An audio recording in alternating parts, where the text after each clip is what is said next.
3 meses en la escuela del Espíritu.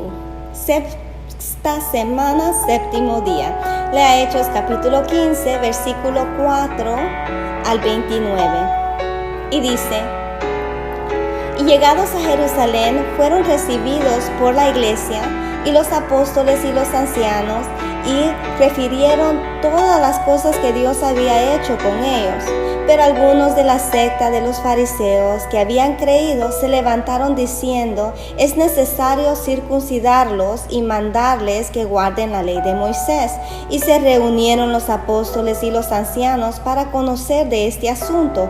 Y después de mucha discusión, Pedro se levantó y les dijo: varones hermanos, vosotros sabéis cómo ya hace algún tiempo que Dios escogió que los gentiles oyesen por mi boca la palabra del evangelio y creyesen. Y Dios, que conoce los corazones, les dio testimonio, dándoles el Espíritu Santo, lo mismo que a nosotros. Y ninguna diferencia hizo entre nosotros y ellos, purificando por la fe sus corazones. Ahora pues, ¿por qué tentáis a Dios poniendo sobre la cerviz de los discípulos el yugo que ni nuestros padres ni nosotros hemos podido llevar? Antes, creemos que por la gracia del Señor Jesús seremos salvos de igual modo que ellos. Entonces la multitud cayó y oyeron a Bernabé y a Pablo, que contaban cuán grandes señales y maravillas había hecho Dios por medio de ellos entre los gentiles. Y cuando ellos callaron, Jacobo respondió diciendo: varones hermanos, oídme. Simón ha contado cómo Dios visitó por primera vez a los gentiles para tomar de ellos pueblo para su nombre. Y con esto concuerdan las palabras de los profetas, como está escrito: después de esto volveré y reedificaré el tabernáculo de David que está caído, y repararé sus ruinas y lo volveré a levantar, para que el resto de los hombres busquen al Señor y todos los gentiles sobre las cuales es invocado mi nombre. Dice el Señor que hace conocer todo esto desde tiempos antiguos, por lo cual yo juzgo que no se inquiete a los gentiles que se conviertan, o que no se inquieten a los gentiles que se convierten a Dios, sino que se les escriba que se aparten de las contaminaciones de los ídolos de fornicación, de ahogado y de sangre. Porque Moisés desde tiempos antiguos tiene en cada ciudad quien lo predique en las sinagogas, donde es leído cada día de reposo. Entonces pareció bien a los apóstoles y a los ancianos con toda la iglesia elegir de entre ellos varones y enviarlos a Antioquía con Pablo y Bernabé, a Judas, que tenía por sobrenombre Barsabás, y a Silas, varones principales entre los hermanos. Y escribir por conducto de ellos los apóstoles y los ancianos y los hermanos a los hermanos de entre los gentiles que están en Antioquía, en Siria y en Cilicia, salud, por cuanto hemos oído que algunos que han salido de nosotros, a los cuales no dimos orden, os han inquietado con palabras, perturbando vuestras almas, mandando circuncidaros y guardar la ley. Nos ha parecido bien, habiendo llegado a un acuerdo, elegir varones y enviarlos a vosotros con nuestros amados Bernabé y Pablo, hombres que han expuesto su vida por el nombre de nuestro Señor Jesucristo. Así que enviamos a Judas y a Silas, los cuales también de palabra os harán saber lo mismo, porque ha parecido bien al Espíritu Santo y a nosotros no imponeros ninguna carga más que estas cosas necesarias: que os abstengáis de lo sacrificado a ídolos, de sangre, de ahogado y de fornicación, de las cuales cosas, si os guardáis bien haréis. Pasadlo bien. Veamos. Esto es lo que a veces se llama el concilio en Jerusalén.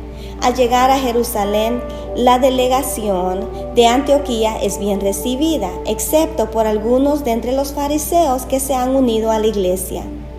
En el judaísmo del siglo I, los fariseos eran los que más insistían en la ley como el centro de su fe, mientras los saduceos estaban más interesados en el templo y sus rituales.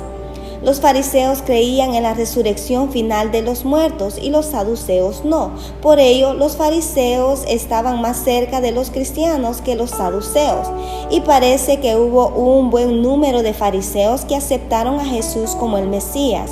Pablo fue uno de ellos. Debido a que su tradición ponía tal énfasis sobre la ley, algunos de los fariseos convertidos en cristianos seguían insistiendo en la necesidad de cumplir con la ley, sobre todo en lo que se refiere a la circuncisión. Para entender la intervención de Pedro en el debate, hay que recordar lo que hemos estudiado sobre su visión en Jope y su experiencia en casa de Cornelio. Al enfrentarse a la cuestión suscitada por la iglesia de Antioquía y su misión a los gentiles, Pedro vuelve sobre esa experiencia. Es a base de ella que afirma que la salvación por la gracia de Dios es ofrecida tanto a judíos como a gentiles, y esto sin que haya necesidad de imponerles a los gentiles el yugo de la ley. Una vez que Pedro les recuerda el episodio de Cornelio, al parecer todos están satisfechos y dispuestos a escuchar el testimonio de lo que Dios ha hecho entre los gentiles a través de Bernabé y de Pablo. Juzguemos. La iglesia está compuesta de personas muy distintas entre sí. Muchos de nosotros pertenecemos a congregaciones de habla hispana que a su vez son parte de denominaciones en que la mayoría es de habla inglesa. Nosotros más que nadie conocemos las diferencias culturales que existen dentro de la iglesia y conocemos cómo pueden causar divisiones. Aún dentro de nuestras mismas iglesias hay diferencias. Algunas se deben a que las personas pertenecen a diferentes generaciones. Otras veces unas personas quieren que las cosas sigan haciéndose como antes, mientras otras quieren experimentar con maneras nuevas de hacer las mismas cosas. En algunas de nuestras iglesias hay diferencias porque nuestros miembros proceden de distintos países. Aunque todos hablamos el mismo idioma, lo hablamos un poco distinto. Aún nuestras comidas y canciones favoritas no son las mismas. Esas diferencias pueden causar problemas. Por ejemplo, unos quieren cantar cierto tipo de música y otros otro. Unos creen que el culto debe ser bien formal y austero, mientras otros creen que el culto debe ser bien movido, con plena libertad para que cada cual haga o diga lo que le parezca. Algunas personas creen que es hora de que los cargos importantes pasen a manos más jóvenes y mientras otras insisten en el valor de la experiencia. Aunque esos problemas nos desaniman, lo primero que debemos pensar es que si no tuviéramos esos problemas, esos mismos serían señal de un mal mayor. Si todos los miembros de la iglesia pertenecen a la misma generación, la misma clase social, el mismo país de origen y la misma persuasión teológica, el espíritu misionero y evangelizador ha desaparecido. La iglesia se ha vuelto un club social para las personas que son como nosotros.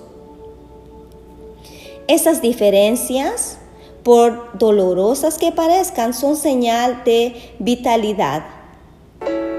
Una iglesia en que todas las personas son iguales y todas piensan lo mismo es una iglesia muerta o camino a la muerte. Piensa en lo que hubiera sucedido si la iglesia primitiva nunca se hubiera enfrentado a la cuestión de la admisión de los gentiles. Las diferencias son indicio de que seguimos evangelizando y atrayendo a personas que son distintas de nosotros mismos. Hay que evitar que las diferencias lleven a la división. ¿Cómo se logra esto?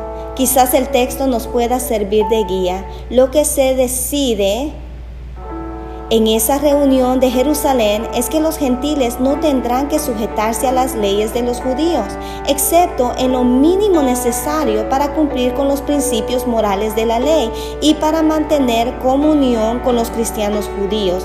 Los gentiles no tienen que hacerse judíos y tampoco los judíos tienen que hacerse gentiles. Lo que sí es necesario es que todos dejen a un lado su exclusivismo para aceptar las diferencias que existen entre ellos. Actuemos. En su cuaderno de reflexión, conteste las siguientes preguntas. ¿Cuáles son los elementos de diversidad más notables en mi iglesia o en mi grupo de estudio? ¿Es nuestro grupo tan uniforme que quienes sean diferentes a nosotros no encontrarán acogida? ¿Sabemos regocijarnos en nuestra diversidad? ¿Qué señales damos de ello? ¿Existe el peligro de que nuestra diversidad se convierta en división? De ser así, ¿qué debemos hacer para evitar ese peligro?